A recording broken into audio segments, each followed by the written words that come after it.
warahmatullahi wabarakatuh. Alhamdulillahirabbil alamin wassalatu wassalamu ala Rasulillah. Asyhadu an la ilaha illallah wa asyhadu anna Muhammadan abduhu wa rasuluh. Qala Allah ta'ala fi kitabil karim, a'udzu billahi minasyaitonir rajim. Bismillahirrahmanirrahim. Dzalikal kitabu la raiba fihi hudal lil muttaqin. Shadaqallahu azim. Jamaah salat Isya dan Tarawih yang dirahmati Allah Subhanahu wa taala.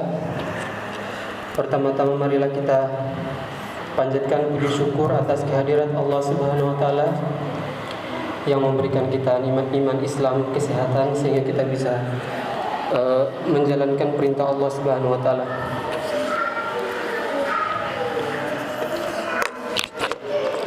Salawat salam kita curahkan kepada Nabi Agung, Nabi besar Muhammad sallallahu alaihi wasallam. Semoga kita senantiasa mengikuti sunnah-sunnah beliau sehingga di yaumil akhir nanti kita mendapatkan syafaatnya. Amin ya rabbal alamin. Mengawali tausiah singkat ini saya ada cerita sedikit ya. Jadi tahun 2020 saya itu membeli handphone atau HP. Nah, ketika saya membeli HP itu dari pabriknya itu memberikan sebuah kardus kecil. Kemudian saya ambil dan memberikan uangnya. Pas ketika saya membukanya, di dalam kardusnya itu ada buku panduan, yaitu buku panduan cara menggunakan HP ini. Ya, ada bagaimana cara menghidupkan HP, kemudian bagaimana cara menonaktifkan HP, apalagi bagaimana cara mendownload aplikasi dan lain sebagainya.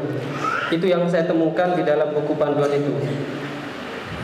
Nah, kemudian saya menggunakan HP ini sesuai dengan prosedurnya sehingga alhamdulillah sudah hampir 4 tahun masih awet. Karena saya mengikuti panduan yang ada. Jamaah yang dirahmati Allah Subhanahu wa taala, tadi saya membaca surah Al-Baqarah yaitu ayat kedua. Dzalikal kitabu la raiba fihi hudal lil muttaqin. Allah katakan di dalam Al-Quran di surah Al-Baqarah itu, inilah kitab Al-Quran, tidak ada keraguan di dalamnya, yaitu petunjuk bagi orang-orang yang beriman. Jadi Allah itu menciptakan manusia, kemudian Allah juga memberikan buku panduan berupa Al-Quran. Ya, seperti HP tadi. Jadi dari pabriknya itu bagaimana cara menggunakan HP ini agar tidak rusak.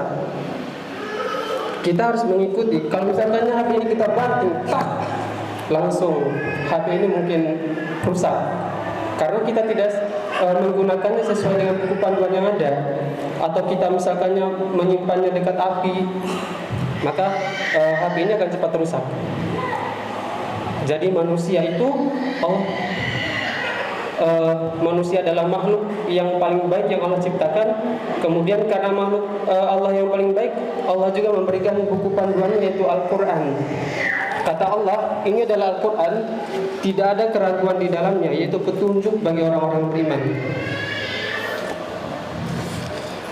Jamaah yang dirahmati Allah Subhanahu wa taala, saya memberikan analogi. Misalkannya begini. Saya ke Jakarta. Nah, kemudian untuk ke Jakarta itu saya nggak tahu jalan.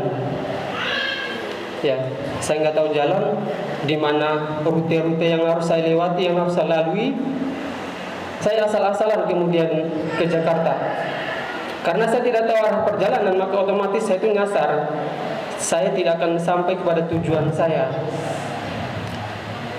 Al-Quran juga begitu, seperti halnya Google Maps tadi. Kalau kita tidak menggunakan Al-Quran dalam hidup ini sebagai buku panduan kita, maka seperti HP juga akan terjadi kerusakan demi kerusakan. kerusakan personal, kemudian kerusakan pada kehidupan sosial, bahkan kehidupan bernegara sekalipun akan rusak kata Allah. Ini adalah bulan suci, bulan Ramadan. Ya, bulan suci adalah salah satu peristiwa yang paling penting dalam bulan Ramadan ini adalah diturunkannya Al-Quran. Jadi dari ayat 183, 184, 185 itu surah Al-Baqarah itu adalah satu paket komplit yang tidak bisa dipisahkan. Sebagaimana Allah Subhanahu wa taala berfirman ya di dalam surah apa tadi? Surah Al-Baqarah.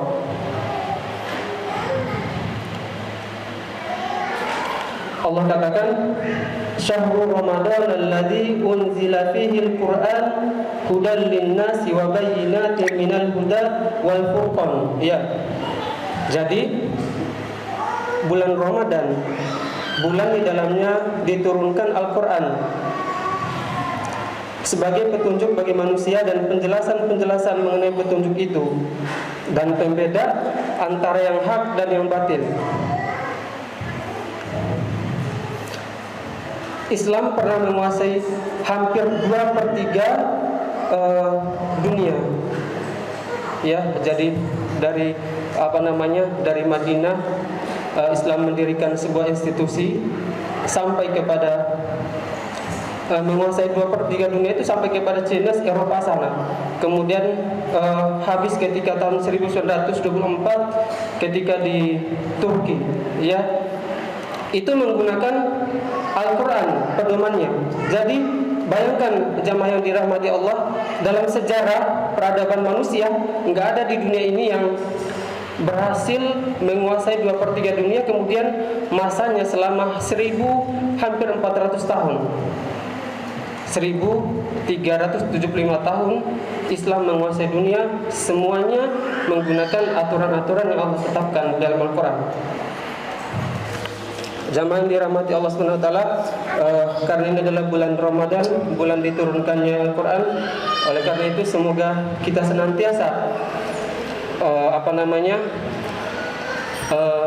membuat planning membaca Al-Quran berapa kali khatam dalam bulan Ramadan ini, kemudian berupaya untuk tetap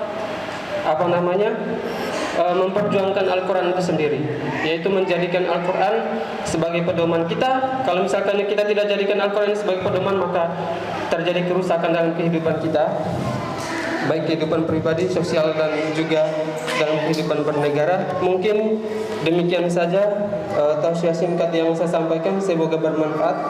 Adapun kebenaran itu datang dari Allah, kesalahannya itu datang dari pribadi saya sendiri. Fastabiqul khairat. Assalamualaikum warahmatullahi wabarakatuh.